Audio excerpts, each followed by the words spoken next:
नमस्कार दोस्तों, मैं विकास सुनियाल स्वागत करता हूँ आप सभी का आपके अपने यूट्यूब चैनल स्पीकिंग टिप में। दोस्तों, मैं आज आपके साथ ना अपनी लाइफ की एक स्टोरी शेयर करना चाह रहा हूँ। बेसिकली ये स्टोरी रिलेट करती है मुझे हर उस वक्त जब मैं थोड़ा सा लो फील करता हूँ या लाइफ में मुझे लगता है कि अभी रिजल्ट्स नहीं आ रहे, तो एकदम से मुझे चार्ज कर देती है, मोटिवेट करती है। तो मैंने सोचा आपसे ये स्टोरी शेयर करूँ, शायद आपके लाइफ में भी आपको थोड़ी सी वैल्यू ऐड करे। इससे पहले अगर आपने स्पीकिंग टिप को सब्सक्राइब नहीं किया तो मेरी आपसे रिक्वेस्ट है कि प्लीज़ हमारे चैनल स्पीकिंग टिप को सब्सक्राइब करें, आपके अपने चैनल स्पीकिंग टिप को सब्सक्राइब करें ताकि हमारी सारी लेटेस्ट अपडेट्स और वीडियोस आप तक पहुंचते रहें।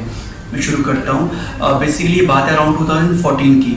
मैं और मेरा कज़न लकी हम लोग अपने कुलदेवी के दर्शन के लिए जा रहे थे। हमारी कुलदेवी का जो धाम है देवलगढ़ में है। ये अराउंड उत्तराखंड श्रीनगर में उससे अराउंड 17 किलोमीटर्स की दूरी पे है। तो हम फर्स्ट टाइम वहाँ पे जा रहे थे। हमें बेसिकली जस्ट आइडिया था कि यहाँ ऐसी जगह पे एक मंदिर है, लेकिन हम वहाँ पे पहले कभी गए नहीं थे। तो हम लोग बेसिकली उस दिन उत्तरकाशी से आ रहे थे।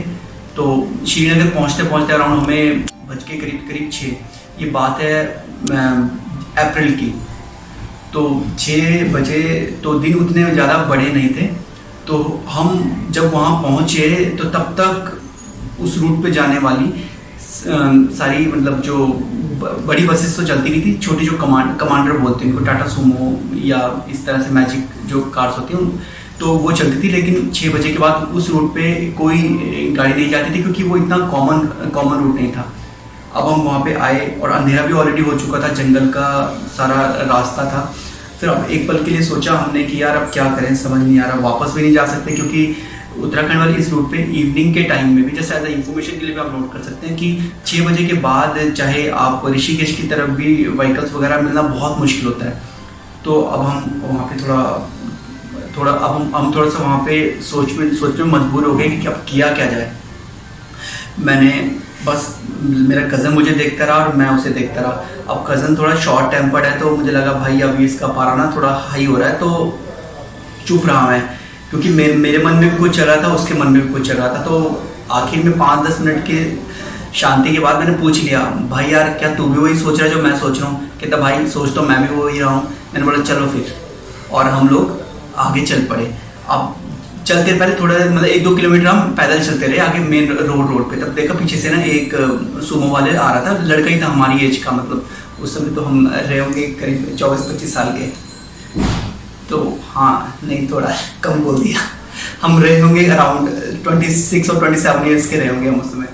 तो वो पीछे से कमांडर यानी सुमो वाला आया और हमने उससे लिफ्ट मांगी। तो लड़के ही थे तो उन्होंने हमें लिफ्ट दे दी। अब एक्चुअली अगर आपको टाइम बताऊं तो उस समय वो झलक दिखला जा वाले गाने चल रहे थे इमरान हाशमी के। हाँ, तो बिठा दिया उसने। अब वो भाई साहब वो ऐसे चला रहा था जैसे रॉकेट उड़ा दिया ना कोई रोड पे, उसकी सुमो चल रही थी पूरी रॉकेट की तरह। हाँ, पी वो नहीं रखी थी उसने भाई, लेकिन फिर भी बहुत तेज मतलब स्पीड में चल रहे थे पूरी तरह से।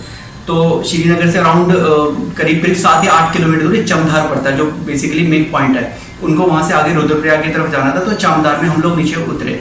अब चमधार से अराउंड जो डिस्टेंस है वो करीब 11 किलोमीटर का है वहाँ पे आगे जाने का। तो हम लोग, उसने हमें पैदल उतार दिया। उसने बोला भाई मैं यहीं तक जाऊँगा, इसके बाद तुम्हें जाना है आगे। तो हम लोग उतर तो गए वहाँ पे।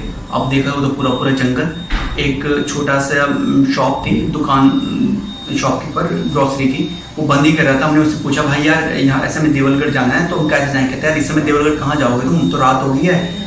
अब ने बोला नहीं यार जाना तो है। तो उसने बताया अगर बाय रोड जाओगे तो अराउंड 9 से 11 किलोमीटर का रास्ता है, लेकिन अगर आप थोड़ा पैदल जाओगे तो 4 किलोमीटर है, लेकिन पहाड़ों का पूरा रास्ता है। हमने बोला ठीक है यार हम पैदल जाएंगे। तो अब हम लोग चलना शुरू किए। अब धीरे रास्ते में जंगल हो गया, अब अंधेरा पूरा हो चुका था और हम धीरे चलना शुरू किया। तो बस जैसे करीब 1 से 1.5 किलोमीटर आगे गए तो एक छोटा सा गाँव था। तो हमने गाँव के ऊपर गए। तो गांव से ही जाते फिर बीच में एक गदेरा बोलते हैं उसको हमारी उत्तराखंडी लैंग्वेज में, एक छोटी सी नदी टाइप का जो पहाड़ों से गिरती है वो था। हमने उसको भी क्रॉस किया और फिर एक गांव आया, एक गांव के बाद दूसरा गांव आया। ऐसे 8 बज गए।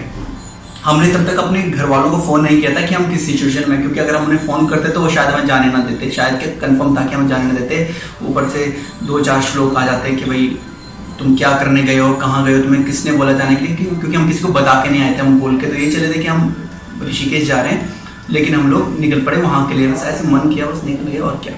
तो अब जैसे जैसे गाँव पहुँचे तो हम एक जंगल में पहुँच गए। अब हम बैठे जंगल में, जाके बैठ गए।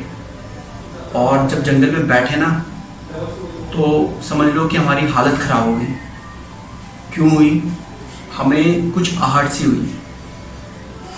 उसके बाद हमें थोड़ी स्मेल सी आई। देखा तो कोई जानवर मरा हुआ था जंगल के बीच में। हमारा दिमाग सीधा सीधा क्लिक किया कि किसी शेर ने ही उस जानवर को खाया हुआ था। अब वो ताज़ा, अब हम दोनों की हालत सिट्टी मिट्टी हुई गोल। हम लोग 2 मिनट साइड में बैठे। अब हमने सोचा कि अब क्या करें, भाग चले। भागेंगे तो कितना दूर भागेंगे भाई, जिसने काम करना हो वो तो रास्ते में पकड़ लेगा हमें। आगे जाते तो पता नहीं कि अभी कितना, मतलब 2-2.5 किलोमीटर था, लेकिन 2-2.5 किलोमीटर पहाड़ों के हिसाब से बहुत। अब ना आगे दिख रहा कुछ, ना पीछे दिख रहा कुछ समझ नहीं आया। एक मोड़ पे बैठे, मेरे कज़न ने बोला यार मैं जरा एक पहाड़ी के थोड़े से हल्की सी चोटी थी कि मैं एक बार जरा देख के आता हूँ कि आसपास कुछ दिख भी रहा है या नहीं दिख रहा। तो वो गया, मैं बैठा रहा, करीब 100 मीटर दूर मुझसे गया होगा। उसने देखा, चारों तरफ नजर दौड़ाई, कहीं कुछ नहीं था, दूर बस पहाड़। अब मेरे पास आया, कहते यार ये तो बहुत बुरा फंसे, नीचे जाने का भी हमारे पास इतना नहीं है और अब आगे जाने का कुछ, बस 2 ही रास्ते थे, या तो वापस जाओ या तो आगे बढ़ो। तो हमने मतलब ऑलमोस्ट डिसाइड कर लिया था कि हम लोग वापस जाने वाले हैं। लेकिन कुदरती ऐसा हुआ था कि जस्ट इस इंसिडेंट से, मतलब ये छुट्टियों पे मैं जॉब करता था उसमें, और ये छुट्टियों पे आने से पहले की बात बता रहा हूँ। हमारे जो मैनेजर GM थे मिस्टर नरेंद्र राठौड़, उन्होंने हमें एक बुकलेट दी थी। उस बुकलेट पे एक इमेज थी, वो मैं जस्ट अभी स्क्रीन पे शेयर कर रहा हूँ, आप देखिएगा। उसमें अचानक से पता नहीं कहाँ से वो थॉट एकदम मेरे माइंड में आया, और मैंने बोला नहीं यार अब हिम्मत तो नहीं हार सकते, थोड़ा सा इतना आगे थोड़ा सा और ट्राई करते हैं आगे जाने की। और हम अब ये सोच रहा हूँ, ये सब मन में चल रहा है मेरे यहाँ। मैंने अभी कज़न से शेयर नहीं किया क्योंकि उसे शेयर पड़ता, तो मैं वेट कर रहा था कि वहाँ से कुछ आए बजाय कि मैं कुछ बोलूँ। तो मैंने बोला माता रानी अब तुम देखो क्या करना है, तुम्हें लेकर अपने पास बुलाना है, क्योंकि फर्स्ट टाइम हमारी पूरी फैमिली में से कोई वहाँ पे जा रहा था। तो मैंने बोला यार अगर आपको अपने पास बुलाना है तो बुलाओ, नहीं तो फिर वापस जाओ, या जो होना होगा देखा जाएगा।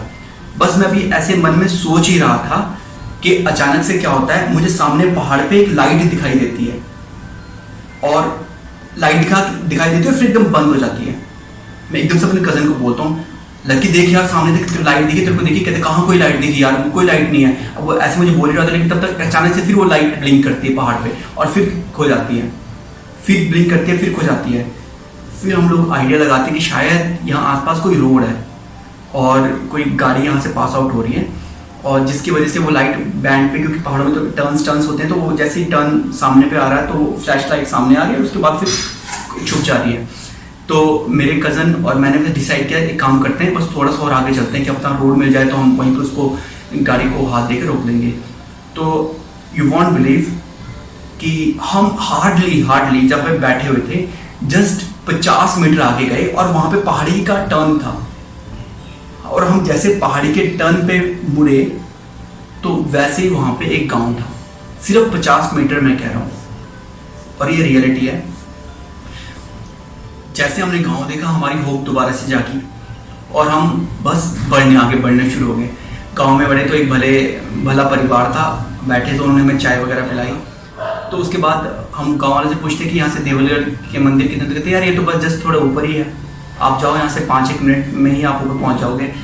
तो बस हम लोग चलते हैं, मंदिर में पहुँचते हैं तो कुदरती पंडित जी, उस समय पंडित जी और जो ताई जी हैं वहाँ पे, पंडित जी की वाइफ, वो भोजन कर रहे होते हैं। तो आते ही वो हम अपने थोड़ा इंट्रोडक्शन देते हैं कि हाँ हम इस गांव से हैं, क्योंकि वो हमारे कुलदेवी थे और उनियाल क्लैंस की। तो जरा सा ब्रीफ इंट्रोडक्शन देने के बाद वो हमें फिर साथ में एक वहाँ पे कमरा बना हुआ है, उधर हम लोग मतलब साथ में कमरा वहाँ पे रुकते हैं, और इसके बाद पूरी नाइट वहाँ पे स्पेंड करके मॉर्निंग में माता रानी के दर्शन करते हैं, और फिर नेक्स्ट डे हम वहाँ से चल पड़ते हैं। तो बेसिकली ये बहुत एक छोटा सा इंसिडेंट था।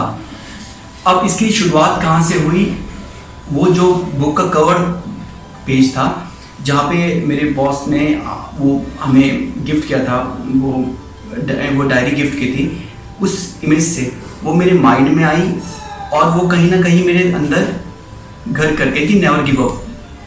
और अचानक से उस बात का आना, तो ये सब कड़ियाँ जुड़ती गई जिसकी वजह से हम जहाँ पे चलने वाले थे वो मंजिल तक पहुँचे।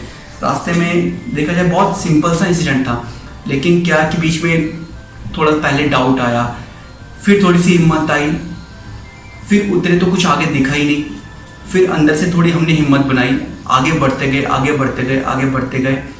बहुत सारे इमोशंस हावी हुए, कई बार डर भी आया। फिर अचानक से बैठे थोड़ा आत्मचिंतन किया तो अंदर से ही हमारे एक स्पार्क आया जिसने हमें रास्ता दिखाया कि नहीं, तुम आगे बढ़ो, रुको मत, तुम्हें आगे तुम्हारी मंजिल तक जाना, तुम ज़रूर पहुंचोगे। और फाइनली हम अपनी मंजिल तक पहुंच गए। हमने मतलब 6 बजे हम लोग जब वहाँ पे पहुंचे तो 6:15 बजे के अराउंड हमने चलना शुरू किया था और हम 8:30 से 8:45 बजे के आसपास ऐसी मतलब मंदिर जी में पहुंचे थे वहाँ पे। तो लाइफ भी हमें इसी तरह से बार बार क्या होता है कि जब हम किसी राह पे चले होते हैं या किसी लक्ष्य को चेज कर रहे होते हैं तो बहुत सारे इमोशंस हम पे हावी होते हैं। कई बार लोग बोलते हैं तुम पागल हो, कहाँ जा रहे हो तुम, जैसे हमें लोगों को बोला कि वहाँ पे तो शेर है, जंगल है, तुम्हें खा जाएगा। रिकमेंड नहीं करूँगा कि आप इस तरह से करो, वो तो जस्ट हम गए और मुझे लगा ये इंस्टेंट आपसे शेयर करना चाहिए तो करो, क्योंकि सेफ्टी सबसे फर्स्ट होती है।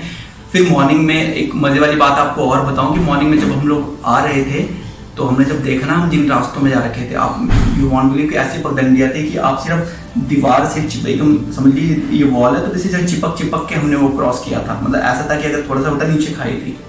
तो मैं आप सभी से भी यही रिक्वेस्ट है कि जब आप लाइफ में हम लोग चलते हैं तो हमें घबराना नहीं चाहिए, हमें सोचने की ज़रूरत नहीं है कि हमें कहाँ तक जाना है। बस हमें बस कोशिश बस कदम पे कदम रखना चाहिए। एक विल स्मिथ का मैं एक इंटरव्यू देख रहा था, उसमें विल स्मिथ बोलते हैं यार कि मेरे पापा ने मुझे हमेशा एक बात सिखाई है। कहते अगर मान लो आपको एक बहुत दीवार बनानी है ना तो आपको दीवार के बारे में नहीं सोचना है, आपको बस हर एक कदम हर एक मॉर्निंग में उठना है और एक ईंट रखनी है और इतनी मजबूती से रखनी है वो ईंट कि आप समझिए कि दुनिया की सबसे बेहतरीन किसी इमारत को बनाने में वो ईंट रखी गई हो और धीरे धीरे आप देखेंगे तो एकदम वो इमारत बन चुकी होगी। ऐसे हमारे जीवन ये लाइफ भी है।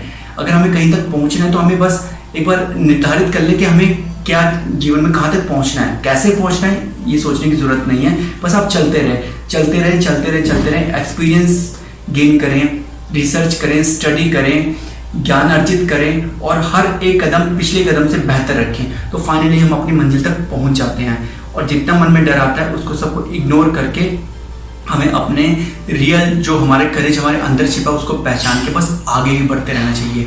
और इसी कामना के साथ मैं सभी आपको बोलूँगा कि हमेशा दृढ़ रहें, स्ट्रॉन्ग रहें और लाइफ की जो भी सिचुएशन आए उसको हंस के फेस करके बस लाइफ में आगे बढ़ते रहें। तो बस यही लाइफ का छोटा सा इंसिडेंट है जिसमें आपके साथ शेयर करना चाहता था। होप आप सभी को पसंद आया होगा और आपके अपने यूट्यूब चैनल स्पीकिंग पर सब्सक्राइब ज़रूर करिएगा। मैं आपके साथ जल्दी हाजिर होऊंगा इसी तरह की कोई वीडियो लेकर, इससे बेहतर वीडियो लेकर एक्चुअली।